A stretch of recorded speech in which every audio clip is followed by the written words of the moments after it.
सदा परिभवग्न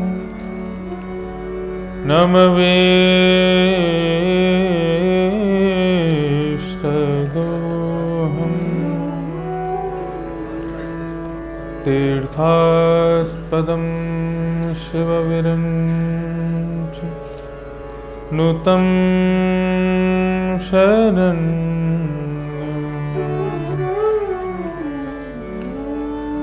भृत्यार्थ्यहं प्रणतपाल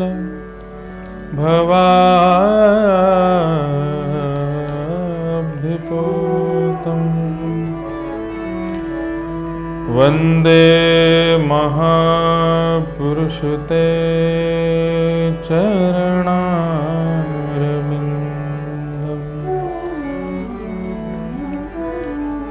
अस्ति स्वस्तरुणीकराग्रविगलत्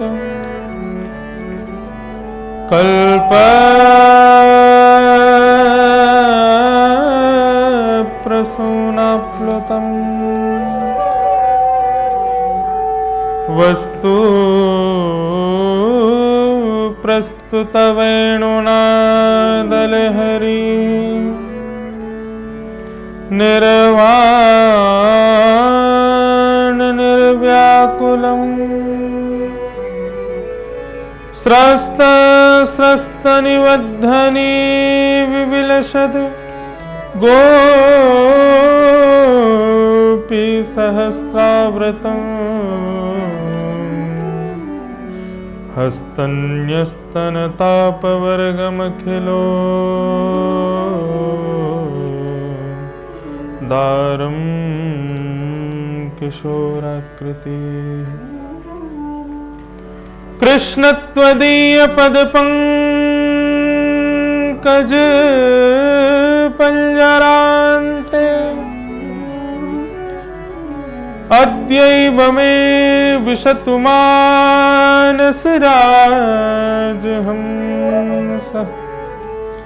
प्राणप्रयाण समये कफवातपित्ते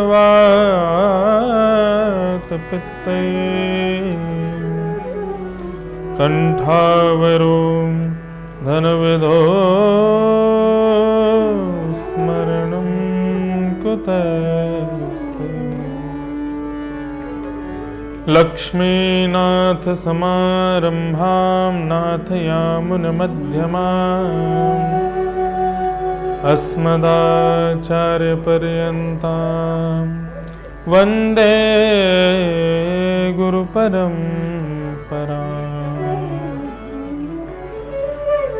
जय जय श्री राधारमण, जय जय नवल किशोर, जय गोपी चित चोर प्रभु, जय जय माखन चोर, जय जय माखन चोर।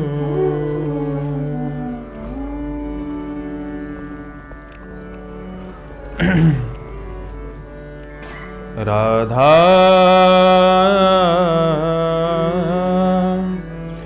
राधा राधा राधा राधा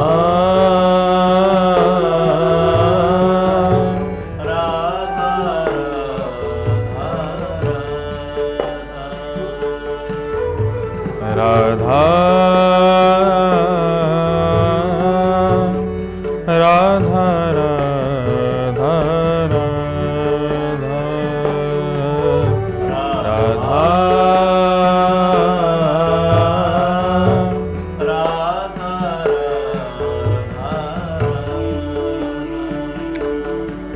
हे राधा श्री राधा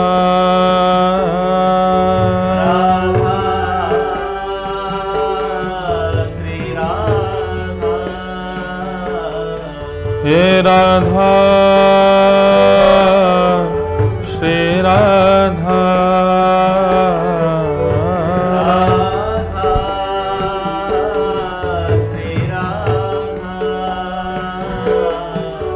राधा मेरी स्वामिनी राधा राधा मेरी स्वामिनी राधा श्री राधा मेरी स्वामिनी राधा राधा मेरी स्वामिनी जय हो।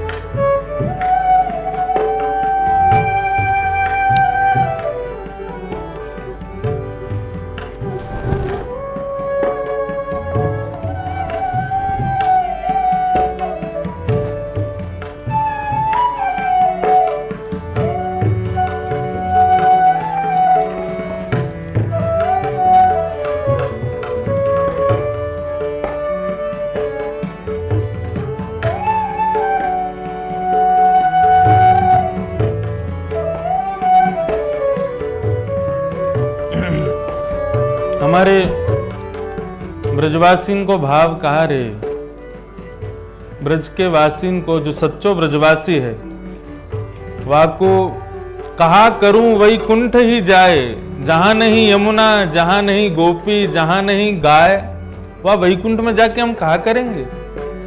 ब्रजवासीन को सच्चो भाव तो यही है,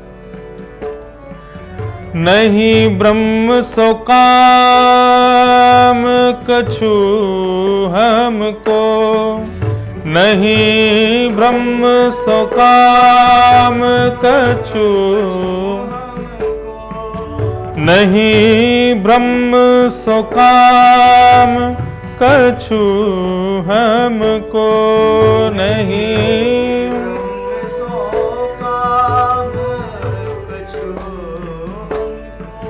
वैकुंठ की राह ना जावनी है, वैकुंठ की राह ना ब्रज की रज में रज हो के मिलूं, ब्रज की रज में ब्रज की रज में रज हो के मिलूं, ब्रज की रज, ब्रज की रज में ही मैं रज है जाऊं, यही हमारो कामना है। ब्रजवासीन की यही कामना रहे। एक संत हमारे ब्रज में पधारने वाले, उनकी आयु है गई, सब संतन ने पूछी महाराज आपकी अंतिम इच्छा कहाँ है, तो बोले यदि पूरी करो तो बताऊंगा। बोले महाराज आज्ञा करो, हम पूरी जरूर करेंगे।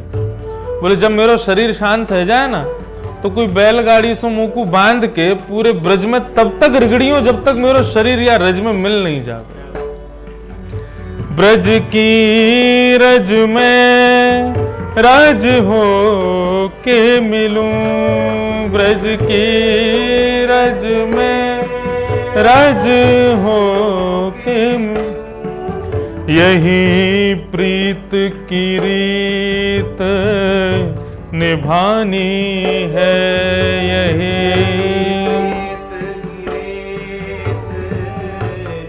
और बन वल्लभ गाय चराया करूं, बन वल्लभ गाय सुन ग्वालिन की गुहरावन है, सुन ग्वालिन की नंद नंदन की दहरी पे रखूं, नंद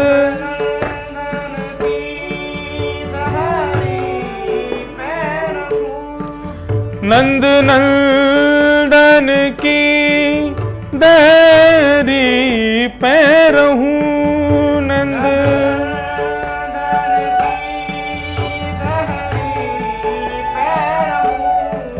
हमें कर्म की रेखा मिटानी है, हमें कर्म की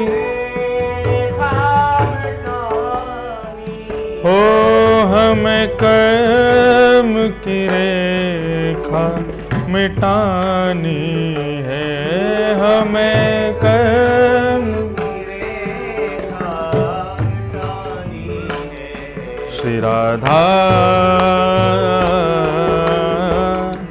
मेरे स्वामी राधा, राधा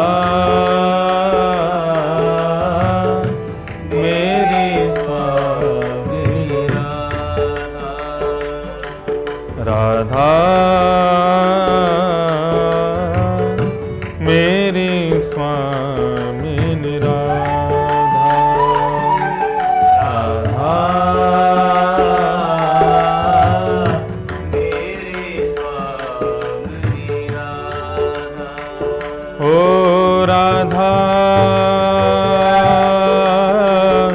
मेरे स्वामी राधा, राधा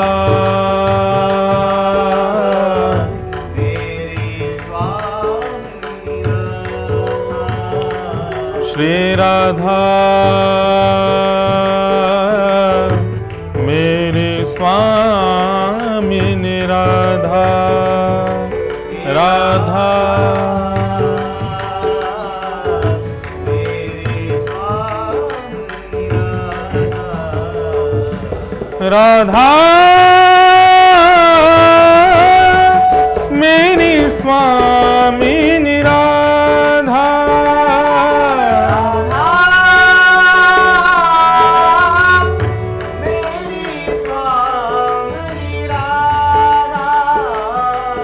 श्री राधा मेरी स्वामी राधा,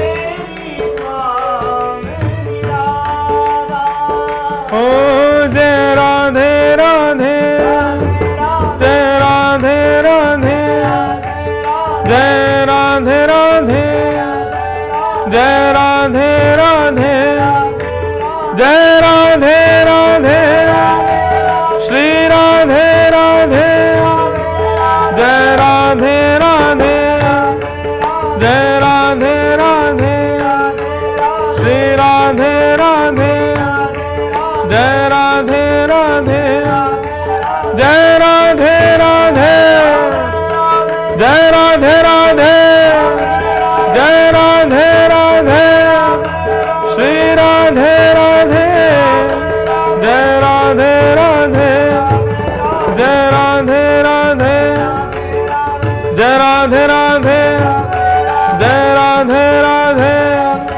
जय राधे राधे, जय राधे राधे, जय राधे राधे, जय राधे राधे, जय राधे राधे, जय राधे राधे, जय राधे राधे, जय राधे राधे,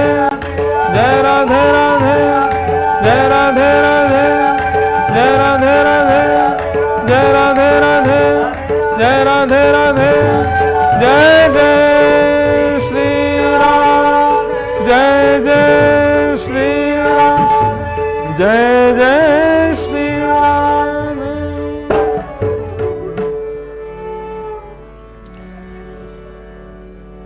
जय राधा मेरी स्वामी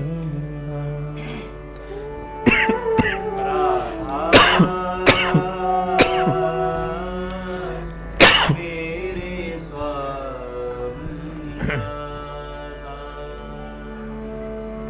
श्री गोविंद देव भगवान की, श्री राधा माधव लाल की, श्री गोपीनाथ लाल की, श्री मदन मोहन बिहारी जी की, श्री विनोदी लाल की, वृंदावन बिहारी लाल की, राधा रमण लाल की, श्री राधा वल्लभ लाल की, भागवत महापुराण की जय।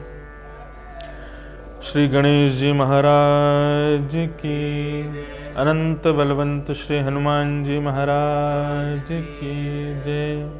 सब संतन की, सब विप्रन की, सब भक्तन की, श्रीनाथ प्यारे की जय। श्री गोवर्धन नाथ की, गिरिराज धरण की, श्याम सुंदर श्री यमुने महारानी की जय जय श्री राधे, जय जय श्री राधे, जय जय श्री राधे। द्वारिकाधीश की जय।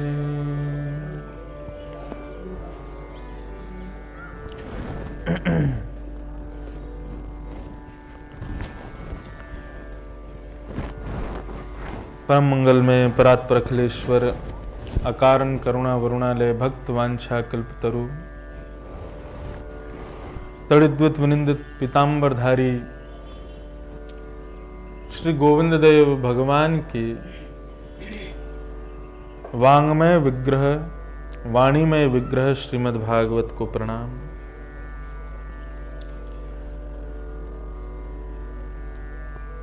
सब संत जनों की परम इच्छा से हमारे वृंदावन के रसिक ठाकुर श्री गोविंद देव प्रभु के परम इच्छा से एवं ज्ञात अज्ञात रूप में विराजमान, उपस्थित अनुपस्थित रूप में विराजमान, प्रकट अप्रकट रूप में विराजमान इस कथा के आयोजन करता समस्त राजस्थान के ठाकुर जी के भक्तगण मंगल में अप्रकट रूप से यहां विराज रहे हैं। सबको मेरा प्रणाम। परम आनंद की अनुभूति आज हो रही है। प्रथम बार, पहली बार हमारे वृंदावन के समस्त ठाकुरों को कथा श्रवण कराने का अवसर अब तक मिला, लेकिन हमारे वृंदावन के एक ठाकुर श्री गोविंद देव प्रभु जो वर्षों पहले राजस्थान के परम सुंदर नगर जयपुर की शोभा बढ़ाने के लिए यहां पधारे, यहां विराज रहे हैं। जयपुर का एक नवीन नामकरण किया जाए तो ऐसा कहने में कोई अतिशयोक्ति नहीं है। जयपुर आधुनिक वृंदावन है, ये आधुनिक वृंदावन है। हमारे वृंदावन में भले एयरपोर्ट ना हो, रेलवे स्टेशन ना हो, हमारे वृंदावन में बड़े बड़े मॉल ना हो, वहां एयरपोर्ट की जरूरत वहां पड़ेगी जहां पर संसारी हवाई जहाज उतरते हैं। हमारे वृंदावन में संसार के हवाई जहाज उतरे ही ना है। हमारे वृंदावन में तो ठाकुर जी के मंगल में विमान उतरते हैं। तो वो अप्रकट वृंदावन है और ये आधुनिक वृंदावन है। और उस आधुनिक वृंदावन में भी ये रमणीय स्थान, इस स्थान का चयन पहली बार जब मैं आया था, बहुत पहले आया था, तभी मेरे को ये स्थान भा गया था। अभी जब चर्चा हुई कि अकिंचन कथा जयपुर में करनी है, श्री गोविंद देव प्रभु को सुनानी है, तो सबसे पहला स्थान यही हृदय में आया। उसके पीछे कारण है, बहुत ध्यान से सुनिएगा। थोड़ा कम कर रहा है।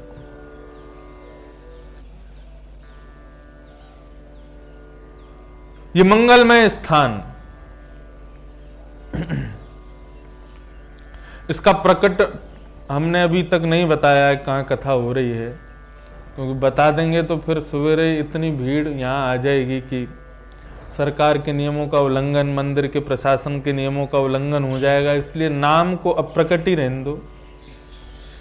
लेकिन ये जो स्थान है, इस स्थान का चयन करने का दूसरा कारण, पहला कारण तो ये बहुत रमणीय है, सुंदर है, अद्भुत है। यहां पर पहाड़ भी हैं, वृक्षावली भी है, सरोवर भी है, सुंदर ठाकुर जी की एकांत वासा, झगड़ा न जासा। लेकिन दूसरा कारण इस स्थान को चयन करने का यह भी है कि हमारे वृंदावन के जितने भी ठाकुर हैं, चाहे वो श्री राधा रमन लाल जी हों, श्री वृंदावन बिहारी लाल जी हों, श्री राधा वल्लभ लाल जी हों,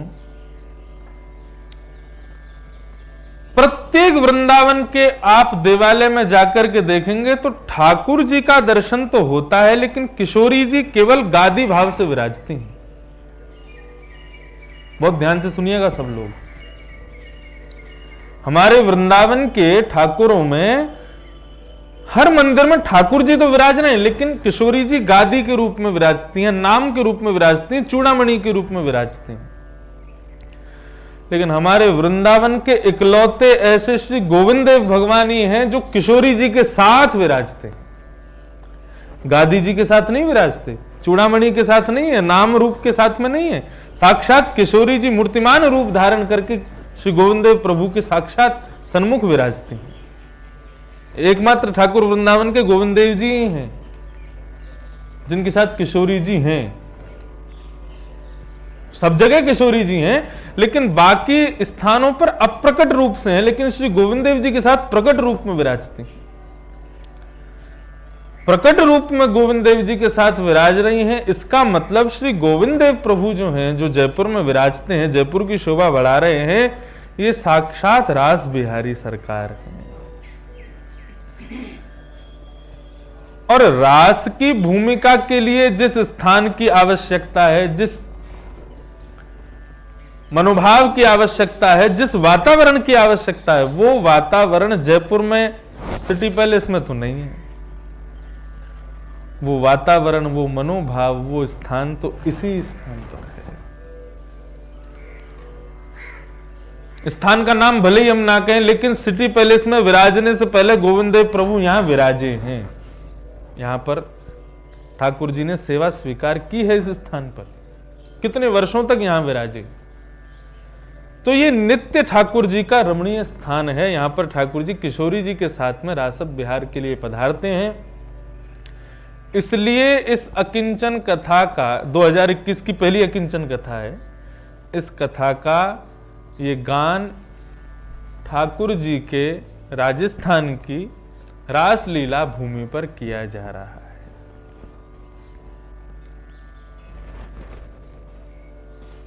अंकुश बचियो रे पीछे देख।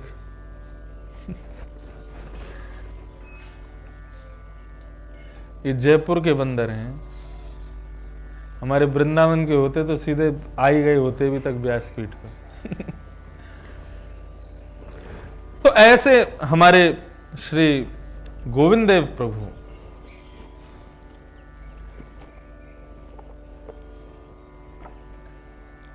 राजस्थान में, और उसमें भी विशेष रूप से आपके जयपुर स्थान में सप्त देवालयों के दर्शन की बड़ी महिमा बताई गई, जिसमें से 4 देवालय आपके जयपुर में विराजते हैं।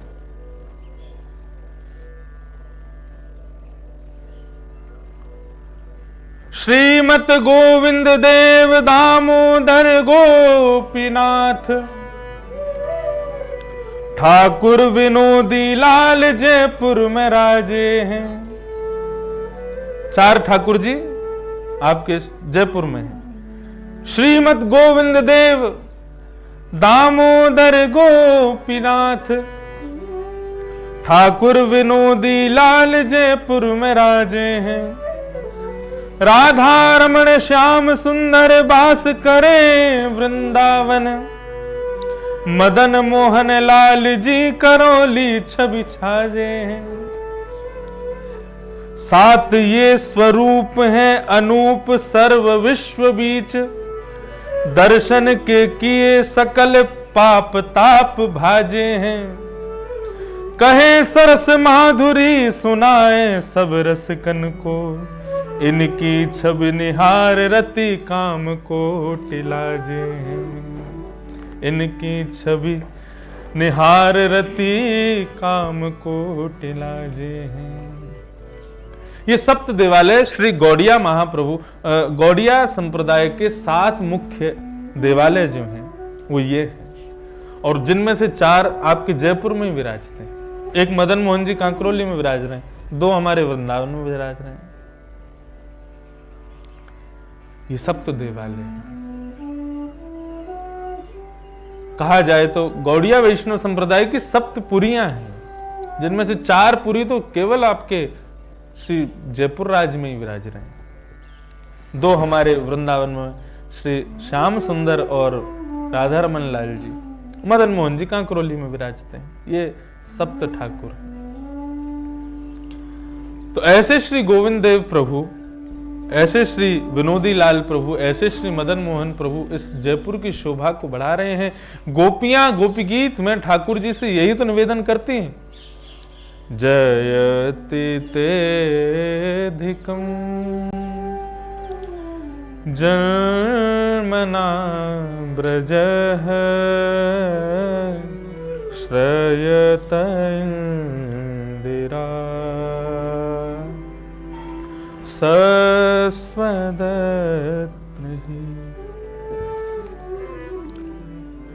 वृंदावन में और अन्य स्थानों में भेद क्या है? गोपी गीत का प्रथम पद वृंदावन की महिमा को दर्शा देता है। भले ही नाथ द्वार में श्रीनाथ जी विराज रहे हों, भले ही जयपुर में गोविंद देव प्रभु हों, काकरोली में मदन मोहन जी हों, लेकिन फिर भी वृंदावन अतिश्रेष्ठ क्यों है? गोपियां कहती हैं कि अन्य स्थानों पर तो ठाकुर जी जब आप विराजते हो तब उस स्थान की शोभा बढ़ती है। नाथ द्वार की शोभा श्रीनाथ जी से है, जयपुर की शोभा श्री गोविंद देव जी से है, लेकिन वृंदावन की शोभा श्री राधा रमन जी से, श्री बिहारी जी से, श्री राधा वल्लभ जी से नहीं है। ठाकुर जी की शोभा वृंदावन से। ते जन्मना, हे कन्हैया तेरे जन्म से पहले से अधिकम जयति, तुम्हारा जन्म जो है उससे पहले से ये ब्रजमंडल जो है ये पहले से ही श्रेष्ठ था, लेकिन तुम्हारा जन्म यहां हो गया इसलिए तुम्हारा अधिक प्रचार प्रसार और ज्यादा भूमिका बढ़े। विपिन राज भी सीमा से बाहर, हरिहु को ना ही निहार, रेमन वृंदा विपिन निहार।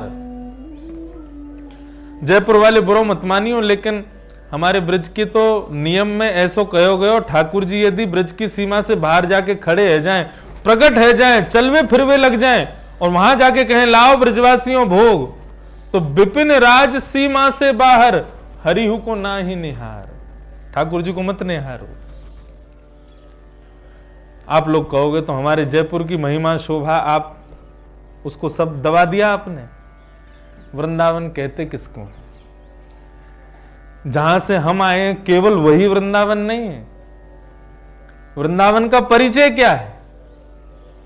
घर घर तुलसी ठाकुर सेवा, दर्शन गोविंद जी को, अलिरि मोहे लागे वृंदावन को। मीराबाई ने भी सिद्ध कर दिया कि जयपुर आधुनिक वृंदावन है। घर घर तुलसी ठाकुर सेवा। संपूर्ण जयपुर में तो तुलसी के घर में पूजा कहां कहां जामे, बहुत बड़ा है जयपुर, लेकिन ये आपकी बड़ी चौपड़, छोटी चौपड़ और ये पूरा जो राजा के द्वारा बनाया गया, जो इसको क्या बोलते हैं, वो जो बाउंड्री के भीतर है पूरा पिंक पिंक पूरा वॉल सिटी, उसको अंग्रेजी में बोलते हैं, वो हिंदी में बोलेंगे तो परकोटा। वाह। तो ये इतने स्थान में तो मैंने कई जगह दर्शन किया, तुलसी जी का दर्शन। तो वृंदावन का तो परिचय गोविंद देव जी से ही है। घर घर तुलसी ठाकुर सेवा, दर्शन गोविंद जी को। अलिरि मोहे लागे वृंदावन को। वृंदावन वही स्थान हो जाए जहां पर श्री गोविंद देव जी विराज रहे हों और तुलसी जी विराजें, बस इन दो के विराजने से ही कोई भी स्थान हो वो वृंदावन ही हो जाता है। तो ये आधुनिक वृंदावन ही है श्री गोविंद देव प्रभु का ये मंगलमय सुरम्य जयपुर।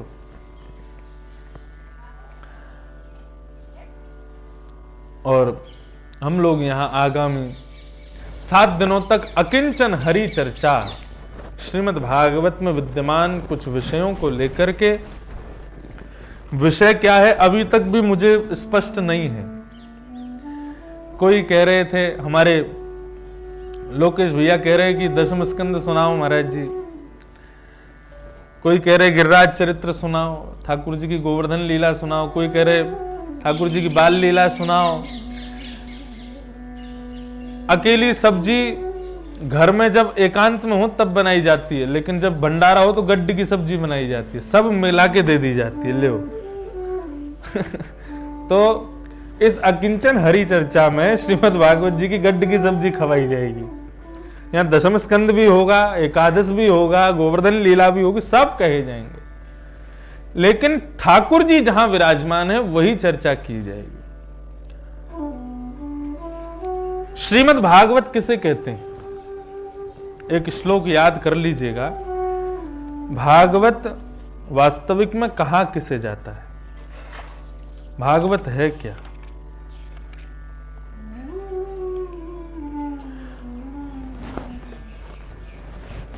पुराणकार कहते हैं,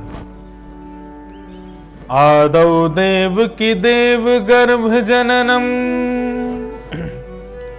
गोपी ग्रहे वर्धनम माया पूतन जीवताप हरणम गोवर्धनो धारणम कंस छेदन कौरवादि हननम कुंती सुता पालनम श्रीमद् भागवतम पुराण कथितम श्री कृष्ण लीलामृतम। श्रीमद् भागवत कहा किसे जाता है? बोले जिसमें श्री कृष्ण की लीला विद्यमान है, केवल श्री कृष्ण की चर्चा है, उसे ही श्रीमद् भागवत कहा जाता है। आप लोग जब सप्ताह कथा सुनते हैं तो प्रथम दिन प्रथम स्कंद से कथा प्रारंभ होती है। परीक्षित को शाप लगा, शुकाचार्य जी का आगमन हुआ, कपिल देवोती संवाद होता, आदि आदि कथाएं करते हुए चौथे दिन जाकर के कृष्ण लीला प्रारंभ होती है। तो पहले दिन से ही कृष्ण लीला का गान क्यों नहीं किया जाता? तो श्रीमद् भागवत में जब दशम स्कंद प्रारंभ होता है तो वहां पर श्री शुकाचार्य जी इस बात का पुष्टि करते हुए कहते हैं,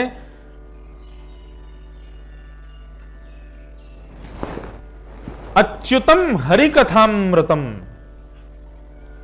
सम्यक व्यवस्थिता बुद्धि तव राजर्षि सत्तम। 3 दिन की कथा से हमारे भीतर से निर्गुण, सगुण और तमोगुण, ये तीनों गुण जब लेश हो जाते हैं, जब समाप्त हो जाते हैं, और तमोगुण, रजोगुण और सतोगुण ये तीनों जब समाप्त हो जाते हैं, निर्गुणता की जब प्रादुर्भाव होता है, तब कृष्ण कथा में प्रवेश मिलता है।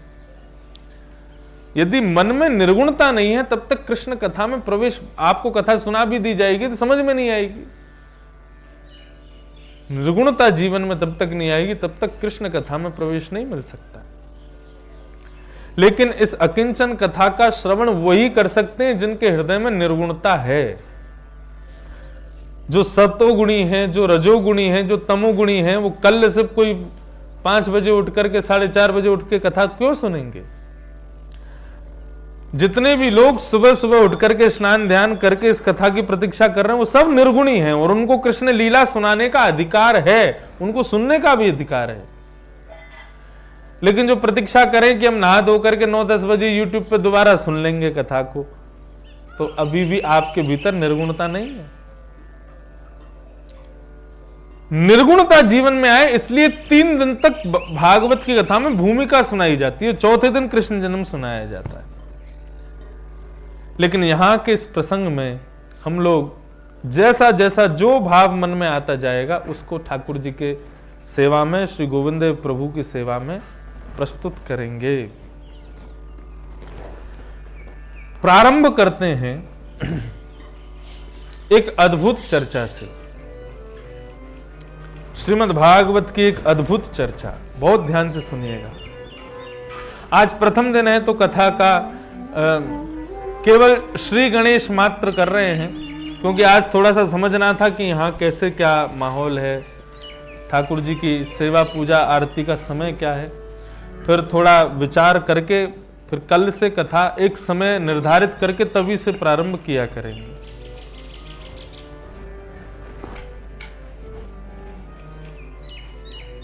गोविंद गुप्त भुज गुप्तायाम, गोविंद भुज गुप्तायाम, द्वारवत्याम कुरुद्वः, अवासीत् नारदो भीक्षणम्, कृष्णोपासन लालसा। आह, अद्भुत भाव। गोविंद की भुजाओं में सुरक्षित द्वारिका,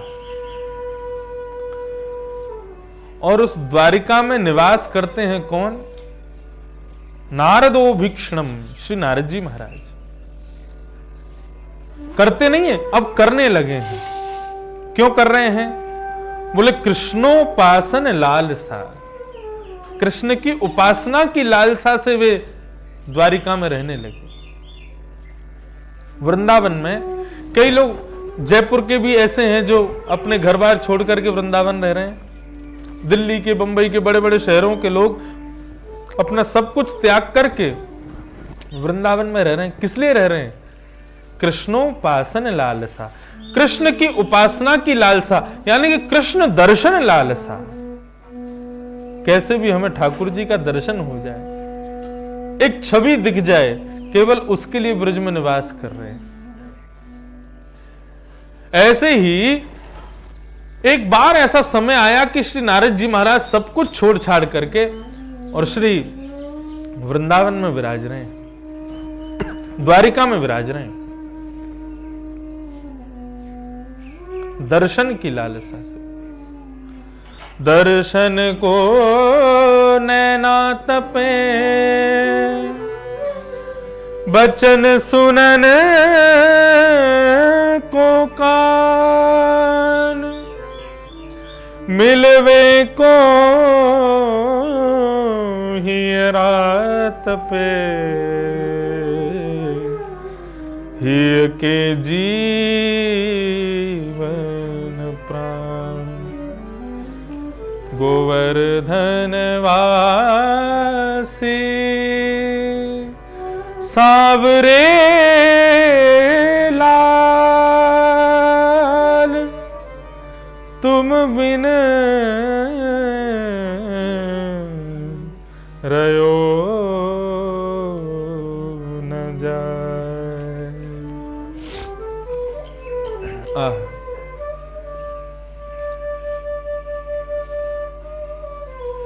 वृंदावन स्वीकार तब तक नहीं करता जब तक वास्तविक कृष्ण उपासना की लालसा, लालसा शब्द का प्रयोग समझ रहे हैं आप? लालच,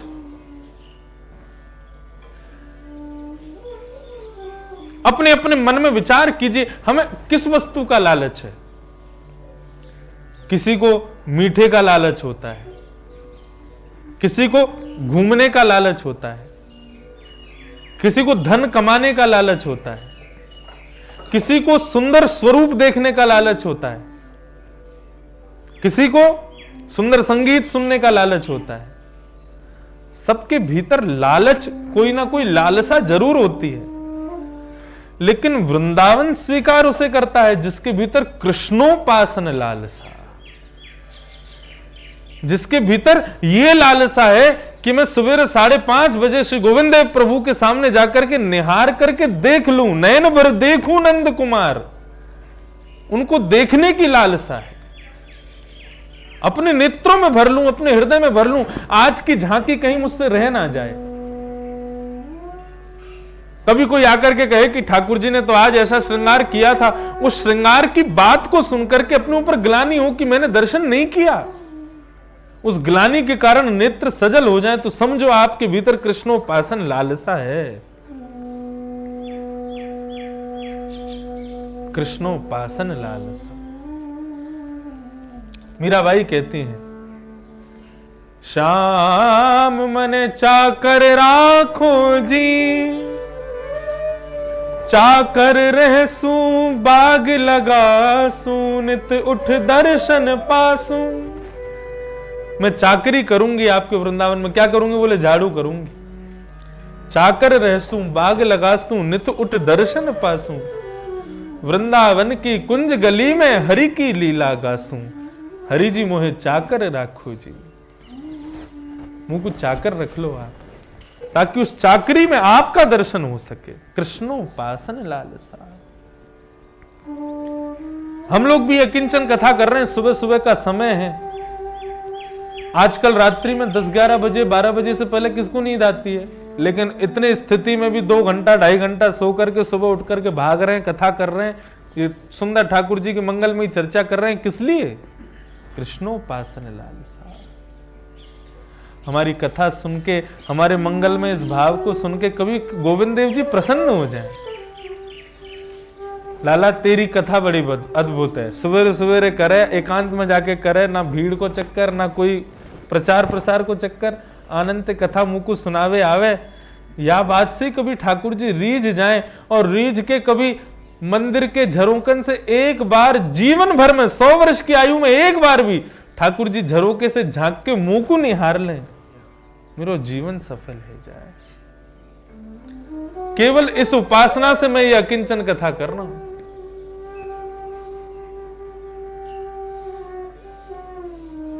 हाँ,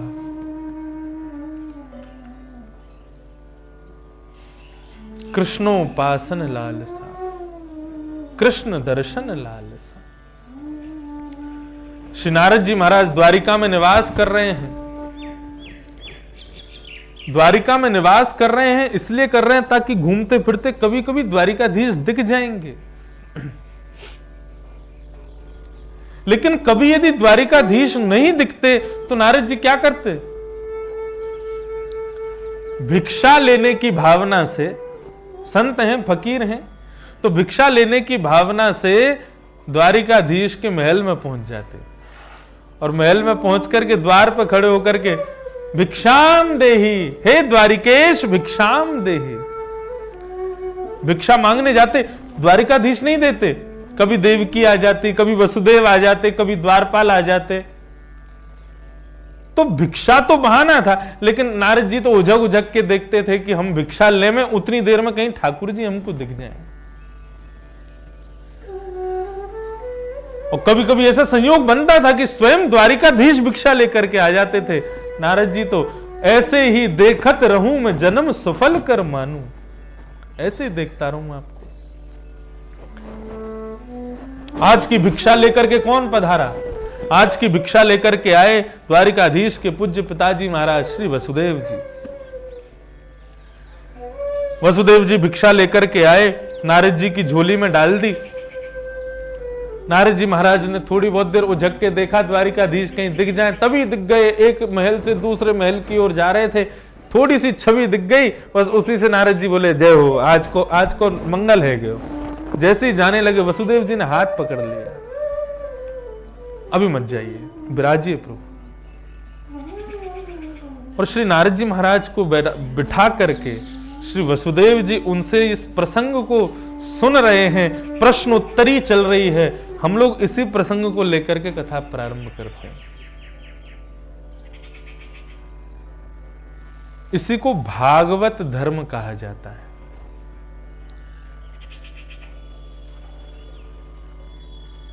हम जो चर्चा अब 7 दिनों तक सुनने वाले, इसमें सब लीलाएं आएंगी, बाल लीला आदि भी सब कहूंगा मैं, लेकिन मुख्य रूप से जो भागवत धर्म है जो हम लोग सुनेंगे आगामी 7 दिनों तक, इस भागवत धर्म का मुख्य प्रवक्ता कौन है? यहां पर लिखा है, ये वही भगवता प्रोक्त उपाय आत्मलब्ध है। बहुत ध्यान से सुनिएगा। प्रोक्ता, वक्ता कौन है? भगवतः प्रोक्ता। श्री गोविंद देव जी तो इसके वक्ता हैं भागवत धर्म के। अच्छा, गोविंद देव जी ने ये भागवत धर्म सुनाया क्यों? बोले उपाय आत्मलब्ध है। श्री गोविंद देव जी ने ये उपाय बताए हैं अपनी प्राप्ति के लिए। मैं ऐसे मिलूंगा, वही भागवत धर्म जिसमें प्रारंभ होगा नव योगेश्वर संवाद से। श्री नारद जी महाराज बैठे हैं, वसुदेव जी चरणों में निवेदन करते हैं और निवेदन करते हुए कहते हैं, प्रभु भगवान भवतो यात्रा स्वस्तये सर्वदेहिनां। हे नारद जी, आपकी यात्रा सभी प्राणी मात्र को सुख देने के लिए है। कई लोग भ्रमण किस लिए करते हैं? अपने मन को सुख देने के लिए, अपने आप को संतुष्ट करने के लिए। और कई लोग भ्रमण किस लिए करते हैं? कि हम उस नगर में जाएं, उस घर में जाएं, वहां जावें, वहां के लोगों को सुख दे सकें।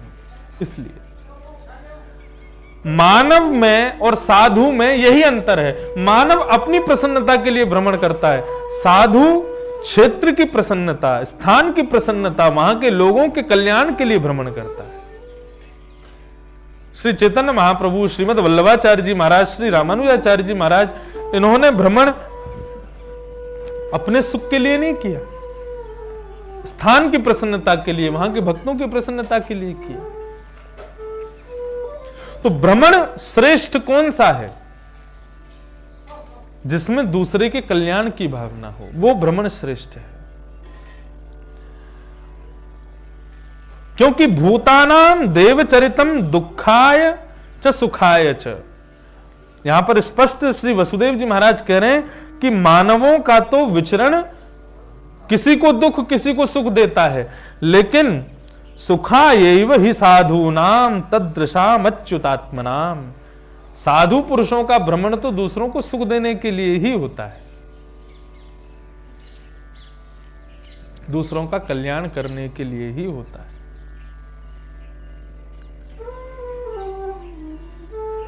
नारद जी महाराज के चरणों में वंदन किया, निवेदन किया कि हे प्रभु, मैं आपसे एक प्रश्न करता हूं, मुझे इसका उत्तर बताइए। और प्रश्न क्या है? ब्रह्मंस्तथापि पृच्छामो धर्मान् भागवतांस्तव यश्रुत्वा श्रद्धया मर्त्यो मुच्यते सर्वतो भयात्। अच्छा, एक विषय, नारद जी को शाप लगा हुआ है कि वो एक स्थान पर ज्यादा देर तक विराज नहीं सकते। और यहां पर लिखा है कि गोविंद भुजगुप्तायाम द्वारवत्वाम कुरुद्वह अवासीत नारदो भिक्षणम कृष्णोपासन लालसा। वे द्वारिका में रहते थे। नारद जी टिक कैसे गए द्वारिका में? इनको तो शाप था, ये एक स्थान पर रुक ही नहीं सकते। फिर नारद जी द्वारिका में टिक कैसे गए? तो ऐसा कहते हैं कि 4 ठाकुर जी की माधुरियों ने नारद जी को आकृष्ट कर लिया था। श्री गोविंद देव जी की, हमारे श्री श्याम सुंदर की 4 माधुरी हैं, बहुत ध्यान से सुनना। सबसे पहली वेणु माधुरी, दूसरी गुण माधुरी, तीसरी रूप माधुरी और चौथी लीला माधुरी। इन्हीं पर चर्चा करते हैं। 4 माधुरी हैं ठाकुर जी के, 4 माधुर्य हैं श्री गोविंद देव प्रभु के। पहला वेणु माधुरी, मधुराष्टकम जो श्रीमद् वल्लभाचार्य जी महाराज ने गाया, वो इन 4 माधुरियों को विस्तृत करते हुए ही गाया। वेणु माधुरी के कितने माधुर्य हैं उनका वर्णन किया, रूप माधुरी के कितने माधुर्य हैं उनका वर्णन किया, लीला माधुरी के कितने माधुर्य हैं उन सबका वर्णन करते हुए श्रीमद् वल्लभाचार्य जी महाराज ने मधुराष्टकम लिखा। मधुराधिपते अखिलम मधुरम अधरम मधुरम वदनम मधुरम मधुराधिपते अखिलम मधुरम। अच्छा, एक विषय मिल गया। जयपुर के बाद अगली कहीं भी अकिंचन कथा होगी, वहां मधुराष्टकम पे ही बोलेंगे, ठाकुर जी की प्रत्येक माधुर्य का वर्णन करेंगे। आज उसकी नींव रख देते हैं। 4 माधुरियों पर चर्चा। वेणु माधुरी ठाकुर जी की सबसे पहली। बंधु, ये वेणु कौन है? ये ठाकुर जी के, अच्छा, गोविंद देव जी का जो स्वरूप है, इस स्वरूप के विषय में कहा जाता है कि श्याम सुंदर 5000 वर्ष पहले जैसे दिखते होंगे वही है श्री गोविंद देव जी, वही साक्षात स्वरूप है। यही कद रहा होगा, ऐसा ही त्रिभंग स्वरूप था श्री ठाकुर जी का, वही श्री गोविंद देव जी प्रभु। तो सबसे पहली वेणु माधुरी। ये वेणु कौन है? हमारे ब्रज के साहित्य में यदि जाओगे तो अभी अभी मैंने आप सबको एक बात बताई कि हमारे ब्रजमंडल में जितने भी ठाकुर के स्वरूप हैं, सब जगह किशोरी जी अदृश्य हैं।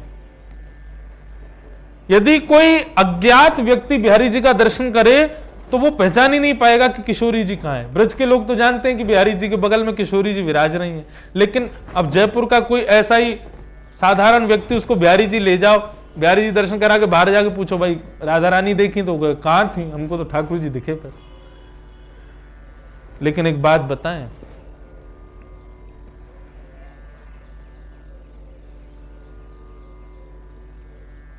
ब्रजमंडल में इस कलिकाल के प्रारंभ होते ही रस सिद्धा, स्वर सिद्धा, भक्ति सिद्धा श्रीमती भक्तिमती श्री ठाकुर जी की ही स्वरूपा श्री किशोरी जी ने वेणु रूप धारण कर लिया। और वेणु रूप धारण करके ठाकुर जी के अधरों पर जो वेणु विराजती है, ये स्वयं श्री किशोरी जी। ये मैं नहीं कह रहा, श्रीमद् भागवत में लिखा है। स एव सास सौवासित, स एव सास सौवासित वंशी तत्प्रेम रूपिका श्री कृष्ण नख चंद्रली संग चंद्रावली स्मृता। स एव सास सौवासित वंशी तत्प्रेम रूपिका।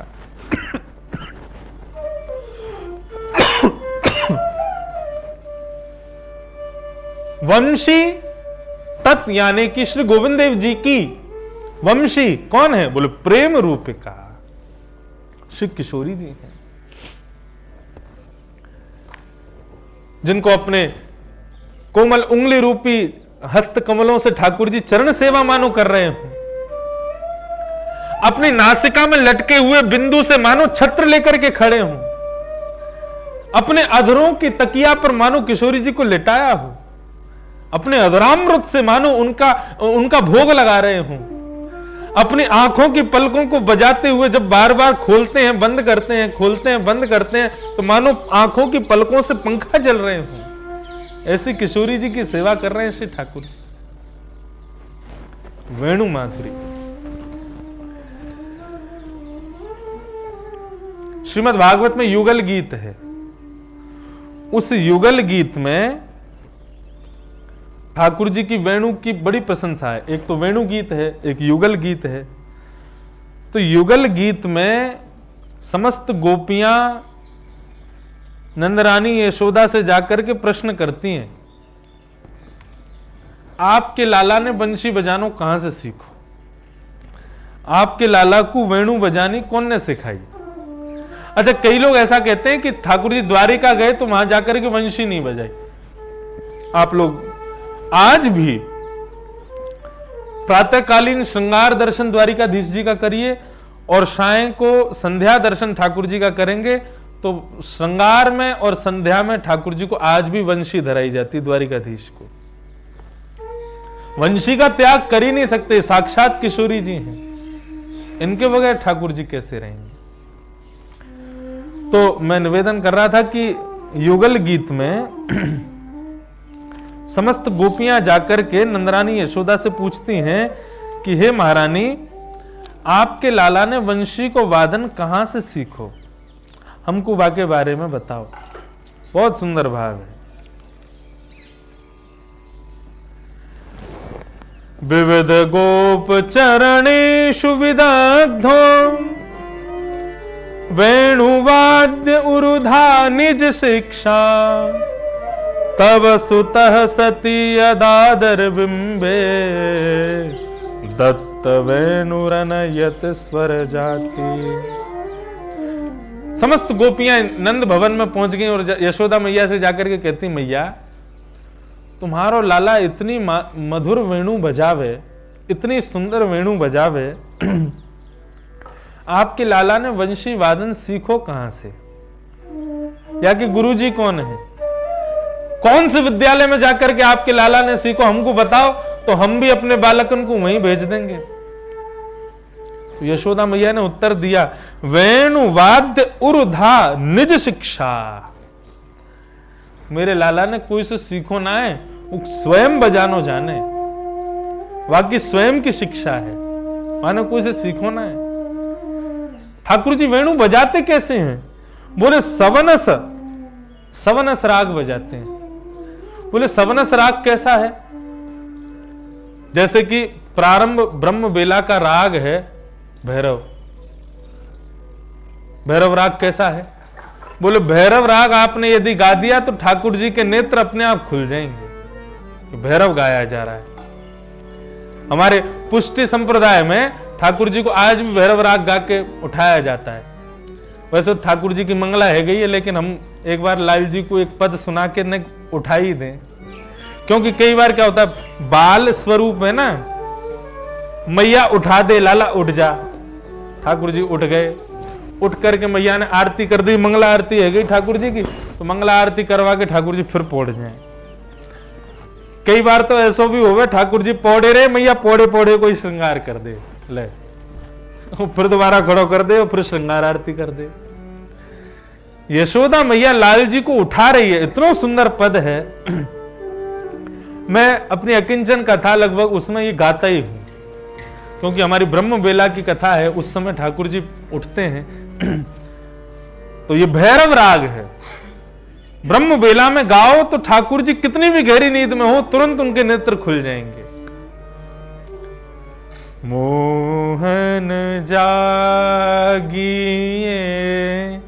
बल जई है, लाला जाग रे बल जय है, मोहन जाग रे बल जय है,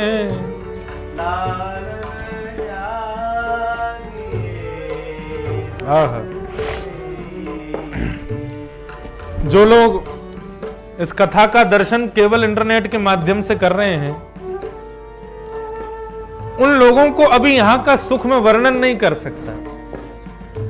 मंगल में शुभ पक्षी उड़ रहे हैं, कुहुक की आवाज आ रही है, पीछे सुंदर सरोवर का दर्शन हो रहा है, चारों तरफ हरियाली, हरे भरे पहाड़ विराज रहे हैं, ठाकुर जी की मंगल चरणों की माला की मोगरा की सुगंधी नासिका में प्रवेश कर रही है। सूर्य नारायण अभी उदयमान नहीं हुए हैं, अभी मानो झरोकों में छुप करके ठाकुर जी को कहीं चौंधा नहीं पड़ जाए, अभी छुपे बैठे हैं।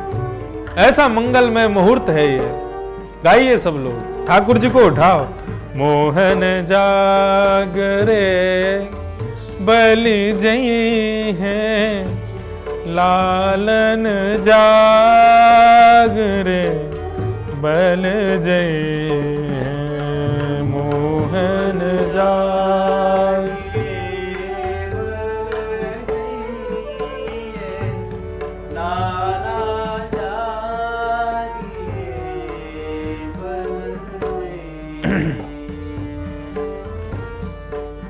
तेरे कारण श्याम सुंदर, तेरे कारण श्याम सुंदर, तेरे कारण श्याम सुंदर, तेरे कारण मैं नई मुरलिया ले हूँ लाला, नई मुरलिया मोहन जाग रे बल जय है लाला जाग रे बल जय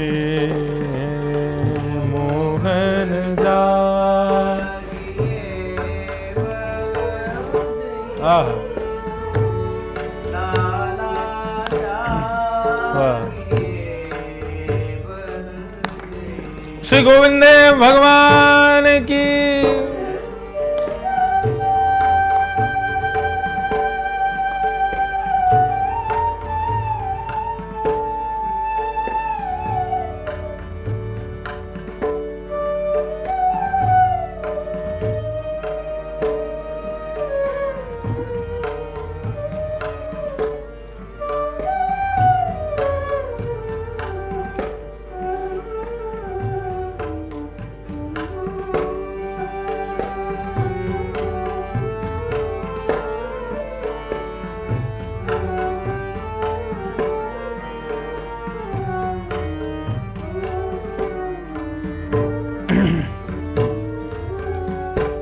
गायन के गलबंद खूटे, गायन के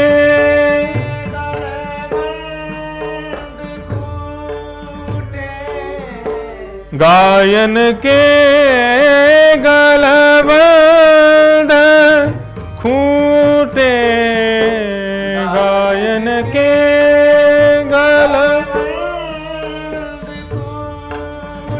वो तो डगर बन की लई है लाला, डगर बन की मोहन जाग रे बल जय है लाला जाग रे बल जय।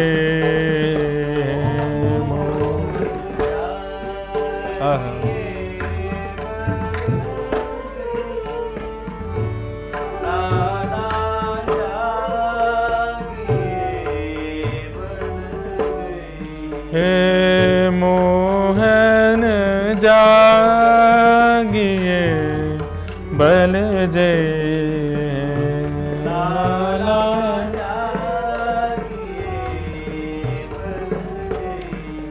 हे मोहन जागिए बल जय, मोहन जागिए बल जय।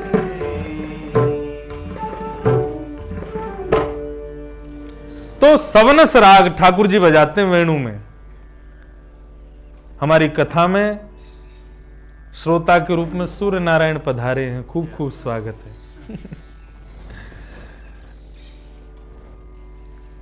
ऐसी कथा ये अकिंचनी होती है जिसमें प्रारंभिक आरती करने चंद्रमा विराजते हैं और विश्राम आरती करने सूर्य नारायण विराजते हैं। सूर्य चंद्र दोनों इस कथा में विराजते हैं।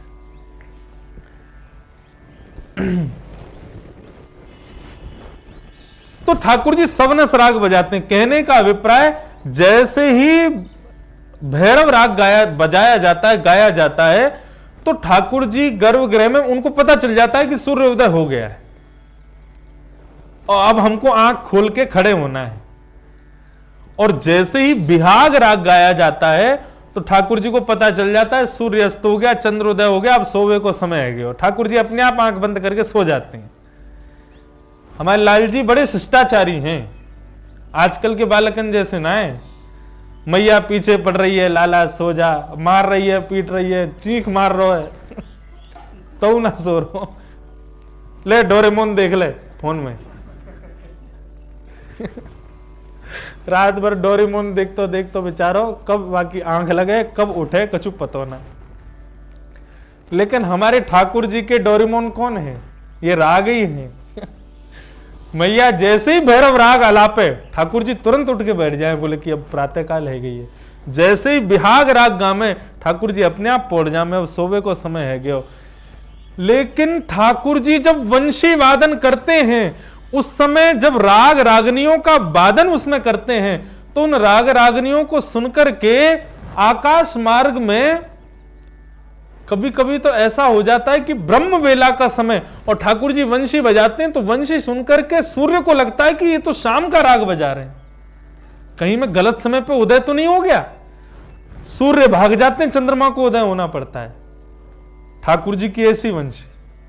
और कभी कभी रात्रि को ठाकुर जी को नींद नहीं आ रही, तो ठाकुर जी 12 बजे ही रात्रि में वेणु निकाल करके अधरों पर धारण करके जैसे वादन करते हैं, ऐसा राग बजाते हैं कि चंद्रमा सोचता है ये तो प्रातःकाल का राग है, ठाकुर जी अभी बजा रहे हैं, कहीं अभी सवेरे का समय तो नहीं हो गया।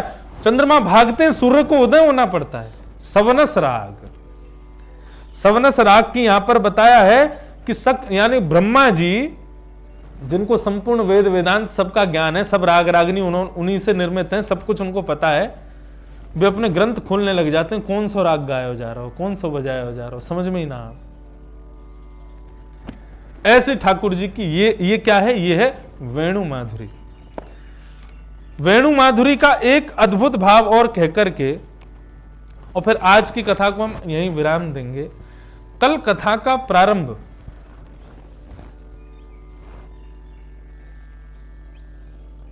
ब्रह्म वेला में 4:45 बजे से होगा। 4:45 से लेकर के 7 बजे तक, क्योंकि फिर ये सूर्य नारायण भगवान थोड़ी देर कोई प्रणाम करने आएंगे कथा में, क्योंकि इनको पूरे विश्व को प्रकाशित भी तो करना है, और ज्यादा प्रकाशित करने लगे तो फिर कथा में वो ज्यादा ही कछु आ जाएंगे। तो 7 बजे कथा का विराम रहेगा, तो कम से कम हमको 2 घंटा मिले ठाकुर जी को सामने विराज करके कुछ कहने का। इसलिए कल कथा हर हाल में 4:45 बजे प्रारंभ होगी। 5:30 आरती के समय 10 मिनट कीर्तन गाए जाएंगे और आरती के बाद फिर कथा प्रारंभ हो जाएगी, ऐसे क्रम रहेगा। तो वेणु माधुरी का एक और भाव सुने।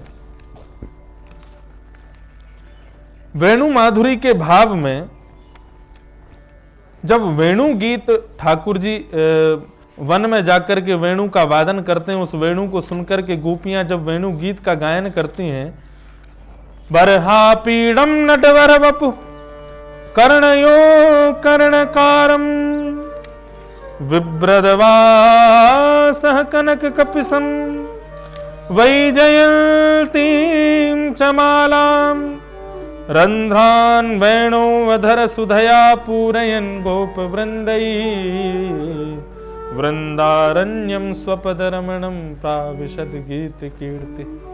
वेणु माधुरी कैसी है ठाकुर जी की? सब गोपियां झुंड बना करके ठाकुर जी के पास पहुंच गई। गोविंद देव प्रभु को चारों ओर से घेर लिया। ठाकुर जी बोले कहा बात है, कहा कहनो चाहो सबरी। सब गोपियां बोली देखो लाला तुम बंशी बहुत मधुर बजाओ, बहुत मीठी बजाओ, खूब आनंद आवे, खूब वाकू सुन के आनंद है जाए, लेकिन हम तुमसे एक प्रार्थना करना चाहें। बोले कहा।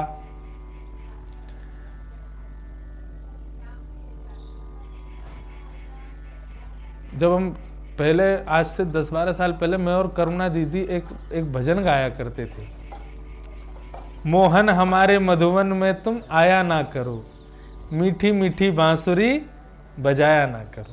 क्यों मना क्यों कर रही है बंशी बजाने को? वो तो इतना सुख प्रदान करती है। तो गोपियां कह रही हैं तुम बंशी मत बजाया करो, क्यों नहीं बजाया करो? तो गोपियां उत्तर देती हैं, मुरहर रंधन समय मां कुरु मुरली रवम। हे कन्हैया, तुम पूरे दिन बंशी बजाओ, लेकिन जब हम भोजन बनाने बैठे ना तब मत बंशी बजाया करो। बोले क्यों? आपका भोजन ज्यादा रस भरा बन जाता है क्या? ज्यादा मीठा बन जाता है क्या? गोपी बोली, मीठो तो बाढ़ कुआं में गयो बन ही ना पावे। बोले क्यों ना बन पावे? बोले तुम्हारी सरस माधुरी इस वंशी को सुनकर के जड़ चेतन हो जाता है, अग्नि जल बन जाती है। हमारे चूल्हे में जो अग्नियां जल रही हैं उन सब से रस संचार होने लग जाता है, सब लकड़ियां गीली हो जाती हैं, जल ही नहीं पाती। चूल्हा जब जल ही नहीं पाता तो फिर भोजन बने कैसे? और फिर भोजन बन ही नहीं पाता तो मीठा खट्टा क्या पता चलता है? तो हे कन्हैया, जब हम लोग भोजन बनाया करें तब तुम वंशी मत बजाया करो। इतनी माधुरी है ठाकुर जी की वंशी। तो ठाकुर जी के 4 माधुर्य, वेणु माधुर्य के बारे में हम लोग अभी सुन रहे हैं। श्री नारद जी को इन 4 माधुर्यों ने अपनी ओर आकृष्ट किया है। तो पहली वेणु माधुरी। अब इस वेणु माधुरी को लेकर के ही हम लोग चर्चा कल करेंगे 4:45 बजे से सुबह। आप सब लोग 4:30 बजे तक प्रारंभ ब्रह्म मुहूर्त में यहाँ आकर के विराजमान हो जाएं और 4:45 बजे हम लोग मंगलमयी ठाकुर जी की कथा प्रारंभ करेंगे। 7 बजे तक कथा का क्रम रहेगा। पूर्णिमा को श्रीमद् भागवत जी की जयंती है। ये जो क्रम अभी चल रहा है, राधाष्टमी से लेकर पूर्णिमा तक ये भागवत जयंती मानी जाती है। श्री शुकाचार्य जी ने परीक्षित को जो कथा सुनाई वो इसी काल में सुनाई थी।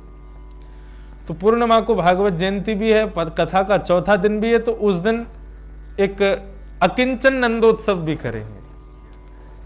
कथा में तो क्रम आएगा नहीं, लेकिन नंदोत्सव एक बार हमारी गोवर्धन में कथा हुई, तो गोवर्धन में नंदोत्सव में बधाई क्या बटी सुन के आप आश्चर्य करोगे। तो गोवर्धन में जब हमारी गिरिराज पर्वत पे ही बैठ के कथा हुई थी, वहां इतनी बानर, कम से कम नहीं तो 3-4 हजार बंदर होंगे, श्रोता के रूप में वही थे। और व्यास जी को दक्षिणा देने व्यास मंच पे नाम है, इसलिए 4 लोग चारों तरफ बैठे रहते थे, नहीं तो चारों ओर कम से कम 3-4 हजार बंदर। आपको स्मृति है वह कथा की? हमारे प्रेम जी ने सब कथान को सुख लिया और किंचन को। यहां तो थोड़ा समय का हम लोग लेट कर रहे हैं, नहीं तो बाकी सारी कथा 3:45 पे शुरू होती थी। 3:40 पे तो व्यासपीठ पे बैठ जाते, 2 बजे तो उठ जाते थे सुबह सुबह। लेकिन अभी थोड़ा सा लेट किया है। तो वहां हमने क्या किया, नंदोत्सव वाले दिन हमने कही भाई सब लोग टॉफी लुटाते हैं और खिलौने लुटाते हैं, यहाँ पे कुछ अलौकिक किया जाए। तो बड़े बड़े मटकों में भर के लोकेश जी दही में मखाने, और मखाने में मिश्री, काजू, बादाम, बढ़िया केसर वेसर मिला करके हल्दी से मटकी को लेप के, और नंदोत्सव में वो मटकी खोल करके व्यासपीठ के बगल में रख दी। आहा, इतना आनंद, इतना सुख। प्रत्येक बानर आवे और अपने दोनों भुजाओं में बधाई लेकर के लूट के भागे और एक कोने में बैठ के वहां बैठ के खावे। और वैसी बधाई तो यहाँ लूट ना पावेगी, लेकिन कोई ना कोई गोविंद देव प्रभु कृपा करेंगे, अनुग्रह करेंगे तो कुछ यहाँ पे आनंद किया जाएगा। तो वेणु माधुरी पर अभी कथा हमारी यहाँ विराम ले रही है। कल वेणु माधुरी से ही प्रारंभ करेंगे और मधुर चर्चा ठाकुर जी की मंगलमयी चलेगी। आज केवल ठाकुर जी को बताया गया है, एक संकेत किया गया है कि हम कथा करवे बैठे हैं। अब कल से ठाकुर जी भी समय अनुसार कथा में विराजेंगे। सुबह सुबह 4:45 बजे से ही कथा का प्रारंभ हो जाएगा। प्रेम से जय जयकार करेंगे सभी लोग। श्री गोविंद देव भगवान की जय, श्री मदन मोहन भगवान की, श्री विनोदी लाल भगवान की, श्री राधा दामोदर भगवान की। वंशी बाजे ये तो वृंदावन, मधुर मधुर वंशी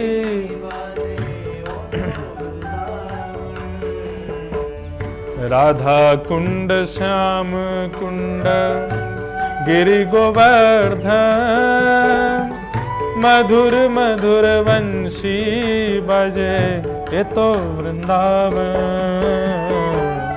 राधा कुंड श्याम कुंड गिरि गोवर्धन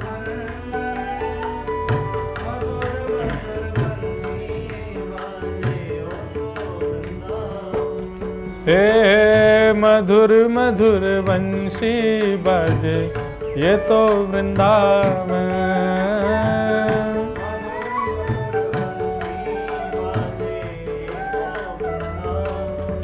हे हरे कृष्ण कृष्ण कृष्ण हरे हरे हरे राम राम राम हरे हरे करताल बजा के गाओ भाव से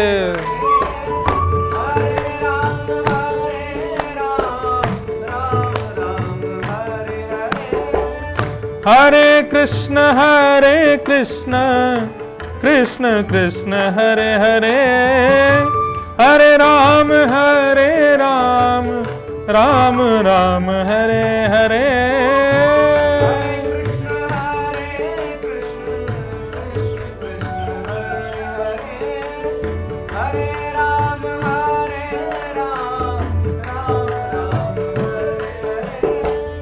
राधा कुंड श्याम कुंड गिरि गोवर्धन बाजे ये तो वृंदावन राधा कुंड श्याम कुंड गिरि गोवर्धन मधुर मधुर वंशी बाजे हे मधुर मधुर वंशी बाजे ये तो वृंदावन मधुर मधुर वंशी बाजे ओ मधुर मधुर वंशी बाजे ये तो वृंदावन मधुर मधुर वंशी बाजे श्री गोविंद देव भगवान की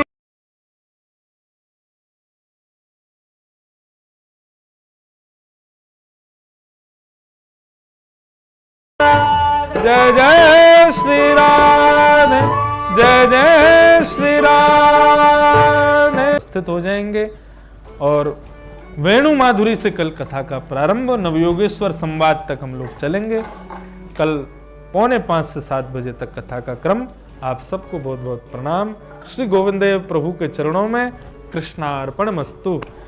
श्रीमद् भागवत जी की मंगलमय आरती सब लोग प्रेम से भाव से गाओ। आरती अति पावन पुराण की आरती अति धर्म भक्ति विज्ञान खान की धर्म भक्ति विज्ञान खान की महापुराण भागवत निर्मल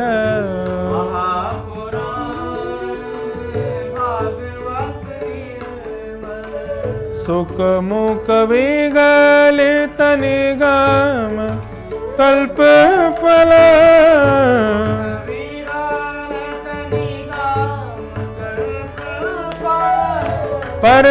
परमानंद सुधारस में कल लीलारती रस रस निधान के आरती अति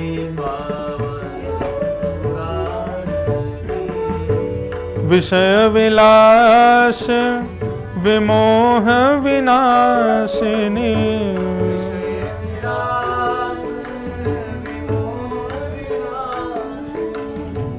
विमल विराग विवेक विकासिनी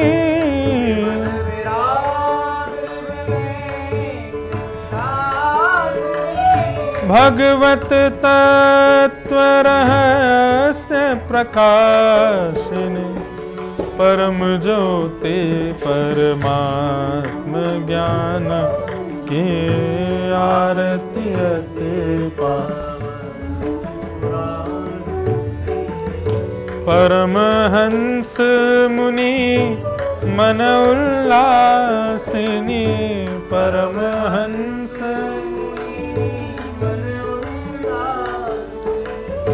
रस कह दे रस रास विलासिनी